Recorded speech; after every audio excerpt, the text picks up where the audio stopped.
Hey guys, Jay here, and today I want to share with you guys my current build, which is a zero button build, which is a Chieftain, which have some familiar faces in the gearing section here. You know, most iconically is the fulcrum.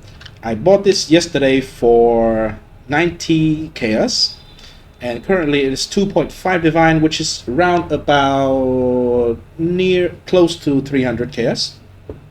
So the price has already been tripled since yesterday, because I think a lot more people are realizing the mechanic of this league is kind of deadly. And you know, eventually when you want to do juice content, a lot of them you can actually do it very well with a fulcrum Chieftain build. So yeah, the current build I am trying to aim for is a zero button cast when stunned. The maximum links I'm having right now are just 4 links. So I have a 4 link cast when stunned with the curse here, tornado. I will explain in a little bit why I use tornado here. You know, one of the reasons I will use spoiling first is because I really like the visual skill. So I really want to use it anyway, because it has been failing me for the last build, which is the league starter as Inquisitor. The other setup are cast when stunned, desecrate, spell cascade, and life tap. So with this setup, I am having I think 10 corpses. Yeah, the maximum corpses they can have is 10. So with one spell cascade, you will cast like 3 desecrate. You only need 2, but it will cast 3. So the total corpses allowed will be cast in one single desecrate. So that is basically why I used with the spell cascade. Life tap with cast when stunned and detonate that of chain reaction. This is carrying the damage beside the Chieftain explosion and ignite proliferation. We'll get into that later. Element of focus here, because we don't really need this skill to ignite. We just need it to, you know, do hit damage. Well, I have Herald of Ash and Frostblinked as a standalone linked here. This is Spirit of Fire. Vitality is running on Arrogance, Petrified Blood, and Arctic Armor to have freeze immunity, and you know, standing still you have less physical and fire damage taken basically. So I have a lot of, you know, damage conversion and, you know, damage less damage taken in this build. I will explain a little bit here. The interesting thing that I am adding to this build, last league I used the Juggernaut version, which have more AoE because of the AoE scaling width and recharge from charms. But this league, a lot of things have changed. So first of all, with a low budget, there is no way for me to actually get a Mage Blood. So currently I am using this belt over here, which is Comb's Binding. It has some strength, some armor, take no burning damage. You stop take burning damage recently, which doesn't really matter.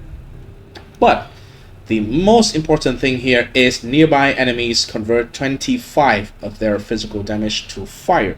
So by default, if the enemy have like 100 damage, let's say that number, so it's easy to calculate, then you will only take 75 physical damage and 25 fire damage. And that 75 physical damage is then converted further. 40% of that, which is 30 damage, is going to be taken as fire as well. So in total you only take 40 physical damage and, you know, 60 total fire damage, if that makes sense. That's how these things work together. At least that is what I learned how it worked.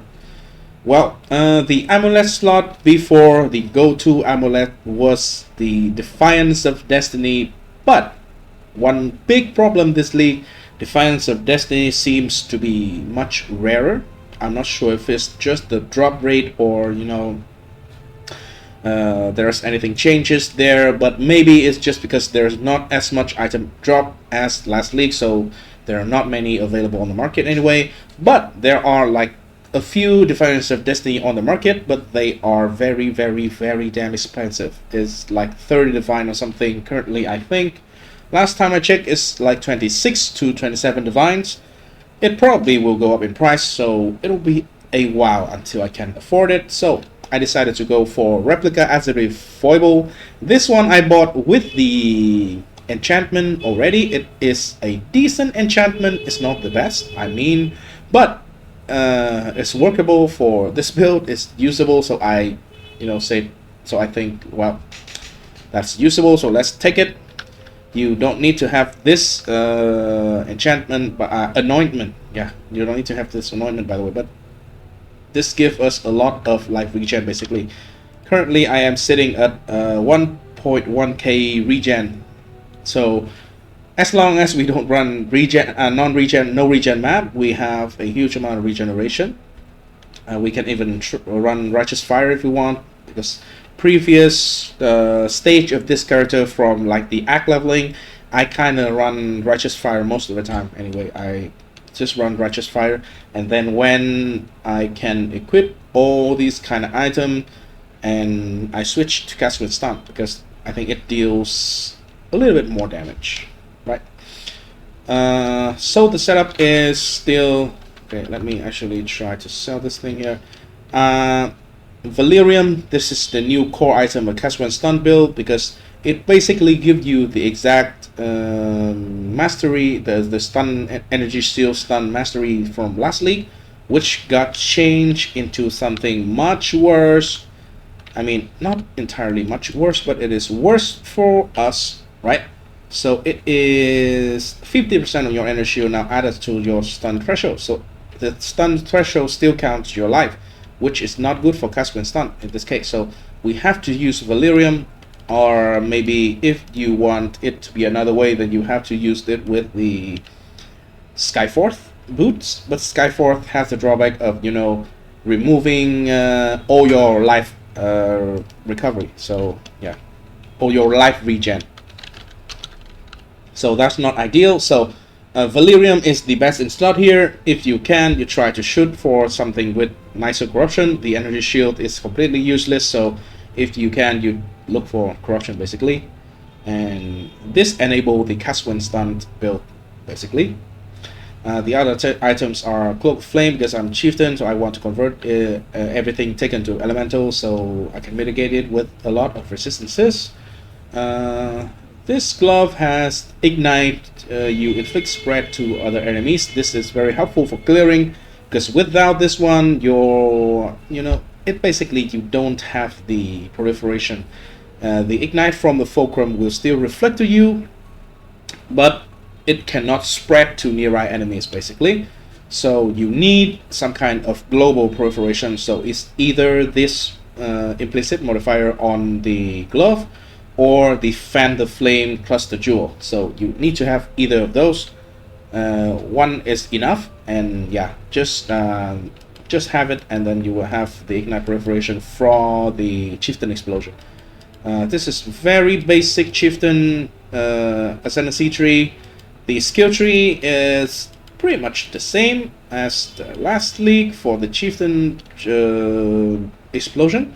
I have a little bit of changes, but not too much, right? So we grab all the ignite chance that we can on the tree for global ignite chance. Currently I'm sitting at 85%. Without flask up, with flask up is overcap. You don't need this one. If you don't have this one with the flask up, you have exactly 100% chance to ignite. And anything above like 70% is very, it feels good already. So you don't need 100%. I try to take as much life as possible, as much area of effect as possible, which include these two nodes, right? I'm wearing a staff, so that is 12% area of effect. This is only 10%, so I take these. Just know that. Don't take this one. This one doesn't matter. We don't have power charges, so this is useless.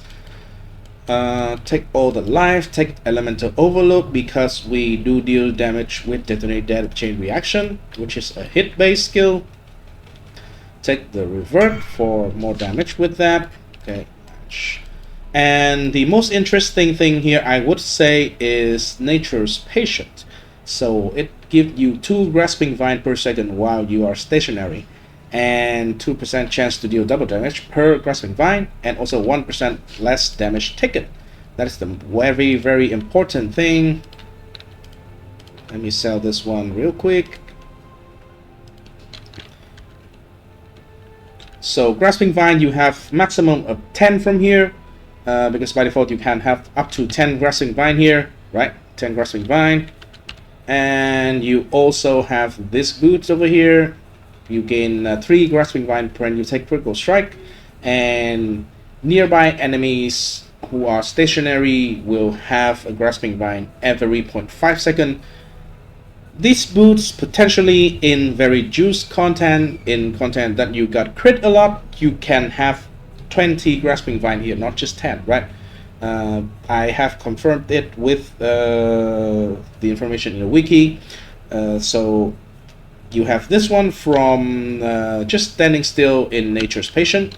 You also can have up to another 10 maximum from this source, which is the boots. So you can have up to 20 grasping vine on your character, which prevent your character from moving normally. But you can just break all the grasping vine by using a movement skill. And then when you move, you will not have any of those, right? So that is not a big issue. That potentially can give you 40% chance to deal double damage.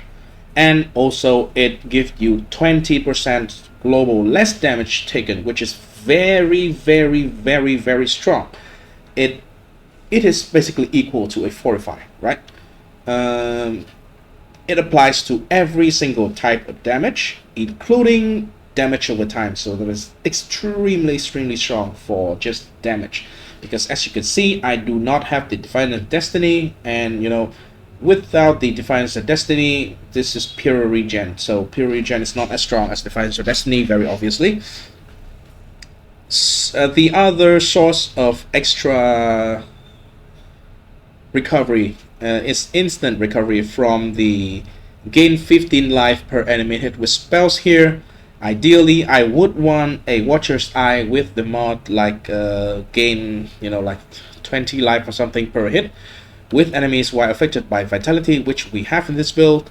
If we have that Watcher's Eye, we will have way more recovery, even way more recovery than just this one. This one is very good for a start. It's much cheaper than Watcher's Eye. Watcher's Eye is currently like 3 divine or something. I don't have that much money, so I don't have it in the build. But with just this one, you hit like 10 times with one cast of Detonate Dead Chain Reaction. That is quite a lot. And Tornado of Elemental Turbulence here is in the build because you can have up to 12 hits per second with the Tornado of Elemental Turbulence. One tornado can hit 4 times per second here. As you can see, deals damage every 0.25 second. So 4 hits per second. You have 3 maximum tornadoes, so that there is 12 hits per second. That is like 180 life per second instant.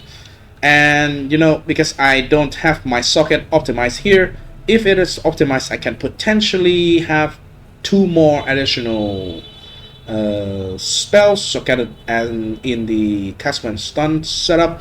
So you can add something like Ball Lightning or Ball Lightning of Orbiting. Ball Lightning is static. I think Orbiting is probably the best because it's circled around your character, so it hits all the enemies around and just constantly regain life to your character as like an instant leech kind of thing. It is life gain on hit, which is much better than normal leech. So yeah, with builds that has quite a lot of mitigation, you know, a lot of recovery like that is very, very good. We can add the Ball Lightning, any version of the Ball Lightning there.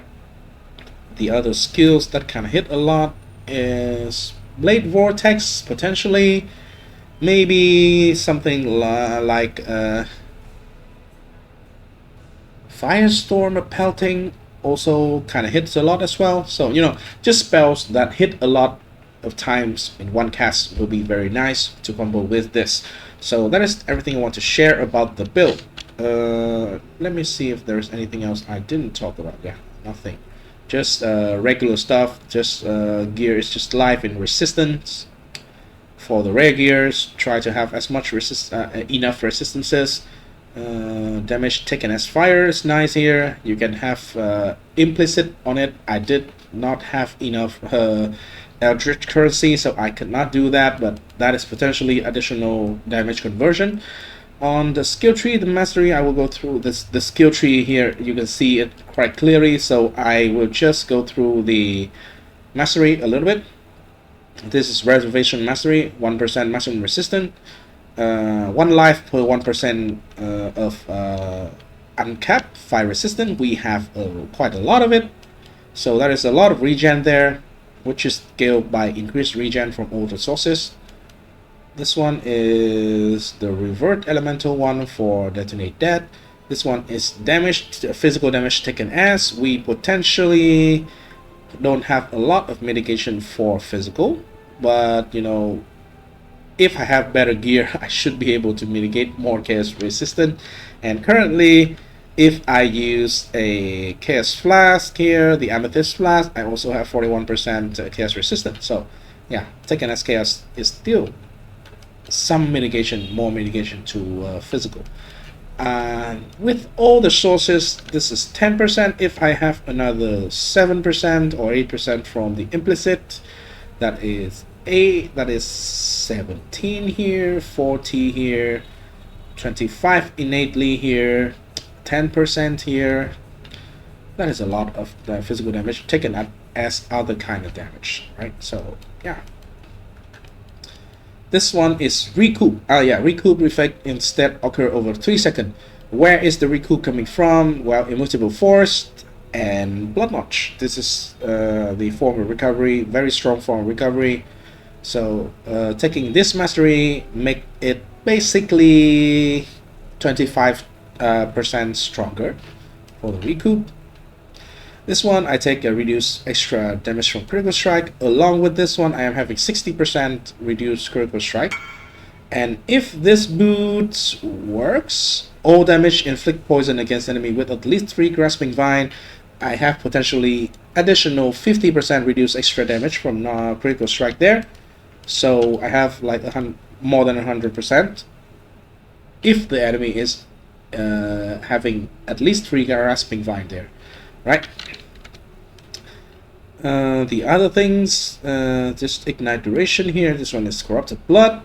I am going to take this one because it reduced the life cost of the skills, which all the skills I am doing right now have life cost because I kind of linked everything to life tap.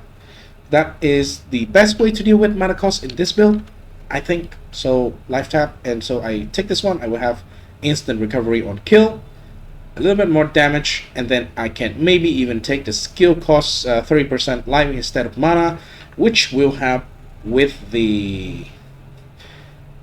Well, the only thing that is currently using mana is actually Frostblade, so yeah, I maybe don't even need to take any kind of mastery here. So I can take 15% increased maximum life if there's no life modifier on equipped body armor. That's very nice. Actually, I will just remove this one. I will take this one right here. Yeah, later I will get here for some more damage and then potentially do a cluster jewel and another cluster jewel, right? This one is just for the nature's patient right here. Potentially we can get like large cluster with, you know, more damage, more AoE, those kind of stuff. This the regular kind of fire cluster jewel. And that's enough for the setup. Let's go to this Jungle Valley, which is the tier 8 map only. I am not progressing very fast because the first build kind of failed miserably. I'm aiming for this one, so I have more movement speed while progressing. When I finish progressing, then I will see which kind of content I should do. The league mechanic for me right now, I forgot to mention, the league mechanic for me right now, I just take the random one, so I don't need to care about which one it is, right? Random one is better. And you know, sometimes you will see yourself moving slowly, so get in the habit of using Frostblades frequently. Maybe you can even keep your finger on Frostblade while mapping. I guess that can help. Personally, I know for a fact there is another skill that counts as being stationary, which is shield charge. But if you use shield charge with a huge amount of reduced movement speed, it will not feel good. So Frostblade only require one button also, so you can save your socket for additional gems, and I think that is just the best bet overall, right? As you can see there, the unique monster is melted. Everything is melted like instantly, which feels very nice. Later I will probably do some like delirium plus beyond or some shit, just to have the kind of juice content that we can explode the whole screen with, and feels very good about. Did I have the... Yeah, I did have... Okay. So yeah, let's just do a map. Just chilling here. Nothing much. If this is everything you care about, you don't want to watch a map showcase at, you know, 0.1 speed, which will take a while, then feel free to leave. I will, you know, start streaming as soon as I finish recording this video, and I will leave the link to the Twitch channel, to my Twitch channel, in the description. So if you want to hang out, if you want to know more about the build, if you have any question about this build, you can join me on stream there and ask on live on stream, or you can leave a comment in the comment section down below. I will try to answer it as soon as possible. Normally I answer quite quickly unless I'm, you know, sleeping or some shit. I come from the background of being a customer service rep, right? So, you know, respawn time is something it kind of like drilled to my brain already. I want to respawn quickly, so there's that. It has been years since the last time I actually worked as a customer service rep, but you know, the habit is still there.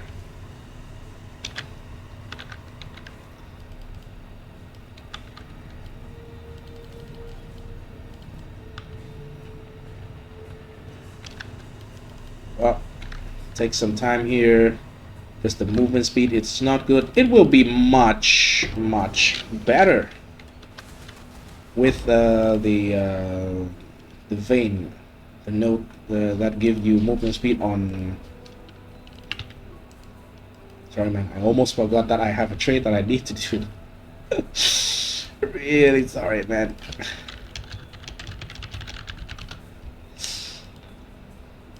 Because I'm talking on record, so I kind of, you know, am distracted. So the grasping vine takes a little bit to be used to, I will be honest here. Because sometimes when you are standing still on your hideout or something, you forgot that you have 80% reduced movement speed with 10 grasping vines stacked, and it feels horrible. But in return, once, I think it'll be extremely good when you do content like simulacrum, because once you... Ooh, we hit the room. Cool. Now we hit the room that matter. Why isn't it opening? We actually hit the room that matter, and let's kill this real quick. Do I have like reduced recovery on this map? No. It feels like a reduced regen sometimes. I mean, it's not, I'm not as immortal as the previous version, but well, judging by the budget, this is mighty fine. This is very fine actually. Don't need to connect this to anything. Okay, let's just yeah, it's early league, so you know, I think it's important to respond to trade, because we want to liquidate as much as possible, and also it's nice to people when they got respond when they want to buy something, right? I would not want to ignore people for any reason. It feels bad when it happened to me, so yeah, I don't want it to happen to others as well. The explosion still there. Feels good factor is still there. If you want to, play this, I would recommend you to get this item quickly, because this is the only item I think is completely necessary to have the good clear. Because if you don't have a fulcrum, well, at least for mapping, if you don't have the fulcrum, it will not feel the same. Fuck, I didn't got the extra level prot. So I need to actually get to that room one more time. Bummer. 2 chaos. Maybe I need to start bump up the price of the dumb tap to like 5 chaos or some shit. I started to feel like 2 chaos is not worth getting out map for. Even though I don't have a lot of money, but yeah, I think the TAM is just that valuable. Overall, this league, there are something that is bad, and GGG have already addressed them in the recent post, I guess. Let me see by now. Okay. So I think the league will be better in the next couple of days when they actually got those fixes implemented into the game. I already see that they basically solved most of the problems. But, I mean, we should keep in mind that this league comes out with not just the league content, but a huge goddamn overhaul of all the things in the end game, right? You see a lot of changes, which doesn't mean just they have to think about the idea, they have to balance stuff, but they also need to code it to make everything works together. So it is a huge amount of work, and just by that, I think it is, and I would not say acceptable, but it is understandable on for a 3 months cycle they are able to do something of this caliber. So yeah, give GGGs a little bit more time. I think the league is going to be good, because people don't even get to the point of the league that is interesting, which is around this thing over here. This can be very fucking ludicrous. It can be almost as insane as last league, I believe, in terms of huge drop, in terms of a lot of drops as well. So yeah. Okay, so that is everything. That's just a tier 8 map showcase. I will update later for this build when I progress further. Maybe like a Guardian map or something. Maybe a tier 17 once I have it. But I think this is one of the case that it is a tried and true build that would just mechanically works well with this league. And so I want to share with you guys. And if you want to join me and you want to see the build perform live, then join the stream. The link is in the description. And thanks for watching. See you in the next video, or see you on stream. Peace.